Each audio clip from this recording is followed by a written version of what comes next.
You know that moment when you're standing in a checkout line, new shoes on, phone in hand, looking completely put together, and your card gets declined? Not because you're irresponsible, not because you're lazy, but because somewhere along the way, you stopped buying wealth and started buying the appearance of relief. And here's the thing nobody tells you. The version of you that other people see and the version of you that exists in your bank account, those are two completely different people. That gap between who people think you are financially and who you actually are. I didn't understand it until I met Brandon. For a long time, I thought Brandon was winning. He made decent money. Nothing crazy. The same kind of salary most people our age are working with. But from the outside, luxury truck, downtown apartment, vacation photos every few weeks, new clothes, new gadgets. It looked like he had everything figured out. And honestly, every time Brandon pulled up in that truck, I felt behind. Every time he posted another vacation, I felt behind. Every time he showed up with something new, I felt behind. Meanwhile, I was driving a car I'd owned for years, checking my account before grocery runs, skipping purchases because I was trying to be careful. I genuinely thought I was the one doing something wrong. Like everyone else had gotten a rule book I never received. Then one Monday night, Brandon told me something. He'd gotten paid on Friday. 4 days later, after rent, the truck payment, subscriptions, minimum payments, and everything else quietly draining his check. He had $150 left. $150. No groceries yet. No emergency fund. Credit card balances still carrying over from the month before. I remember sitting there thinking, wait, Brandon isn't ahead of me. Brandon is performing ahead of me, and I didn't know it until he told me. I went home that night and grabbed a calculator, not because I wanted to judge Brandon, because I needed to understand how this was possible. From the outside, his life looked expensive, but it didn't look $150 left after 4 days expensive. So I started adding it up. The truck payment alone, nearly $900 a month. The apartment, almost $400 more than something comparable across town. The subscriptions. When he actually counted them one night, he found 9 of them. 9. 3 he'd completely forgotten about. And the credit cards, 4 of them, carrying balances, paying interest every single month on purchases he'd already consumed. I looked at the total, then I looked at it again, because I thought I'd made a mistake. Every month, almost everything Brandon earned was already spoken for, before he even got it. The life that looked like winning was costing him everything he made, and then some. Here's what really stopped me. None of it felt like a mistake to Brandon. The truck was reliable. The apartment was in a good location. The subscriptions were convenient. Each credit card covered a gap. Every single decision made sense. In isolation. Together, they had built a life that looked wealthy from the outside and felt suffocating from the inside. That's when I started thinking about what I now call the 2 scoreboards. Scoreboard 1 is the one everyone can see. Your car, your clothes, your apartment, your vacations, your gadgets. This scoreboard is updated constantly. Other people check it. You check it. It tells you where you rank. Scoreboard 2 is the one nobody can see. Your net worth, your savings rate, your investments, your emergency fund, how many months you could survive without a paycheck, how much money is quietly working for you while you sleep. This scoreboard doesn't have a feed. Nobody likes it. Nobody sees it.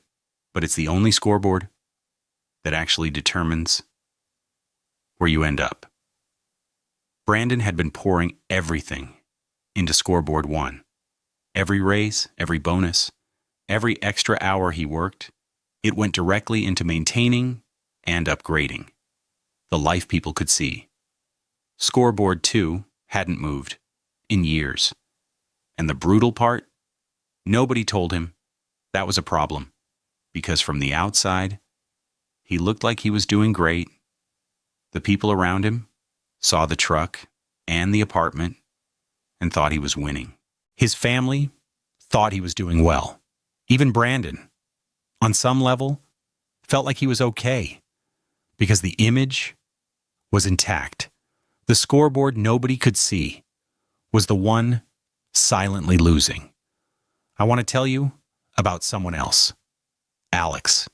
I've known Alex for a while. And if you met him on the street, you would not think much. Older car, nothing wrong with it. Just not new. Apartment in a quieter part of town. No luxury brands. Doesn't post much. Doesn't talk about money. For a long time, honestly, I assumed Alex was just getting by. Then one conversation changed that. Alex mentioned, almost casually, that he'd been putting money into index funds since he was 23, every month, without fail. Not a huge amount at first. $200 when he started, then $400, then more. As his income grew, I asked him what his balance was. He told me. I had to ask him to repeat it. He was 34. His investment account had crossed $180,000. Not from a windfall, not from a lucky stock pick, not from a side hustle that went viral, from 11 years of quietly building. Scoreboard 2, while everyone around him was busy updating. Scoreboard 1. Let me show you what the two scoreboards actually look like over time. Brandon and Alex brought home similar incomes. Let's say Bert both took home $4,000 a month after taxes. Brandon spent almost all of it maintaining appearances. He invested nothing. Scoreboard 2, 0. Alex spent less. Same necessities, just cheaper versions. He invested $800 a month into a basic index fund. After 10 years, Brandon's net worth, roughly 0. Actually negative when you count the balances carrying over. Alex, approximately $139,000 after 20 years. Brandon, still near 0, maybe worse. Alex, approximately $480,000 after 30 years. Brandon, at retirement age, still figuring out the next move. Alex, over $1 million. Same income, same 30 years. Different scoreboard.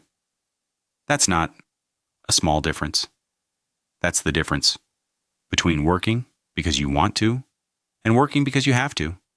That's the difference between options and obligations. And it all came down to which scoreboard they were playing. After that conversation with Alex, I went home and looked at my own numbers, and I realized something uncomfortable.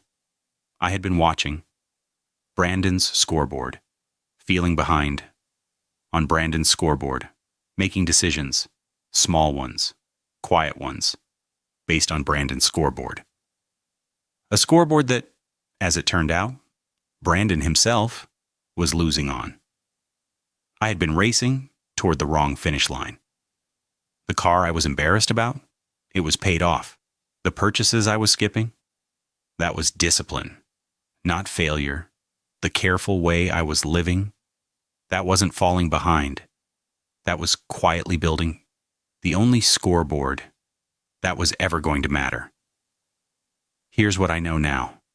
Looking wealthy and building wealth are two completely different games.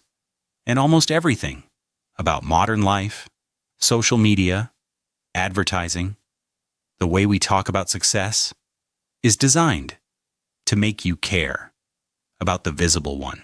For years, I wanted Brandon's life. Today, I'd rather have Alex's future. Before you close this video, I want you to think about one thing. Which scoreboard have you been updating? Not the one you think you have. Not the one you want to have. The one you've actually been putting your money into. Because the difference between those two answers is the difference between where you are and where you're going.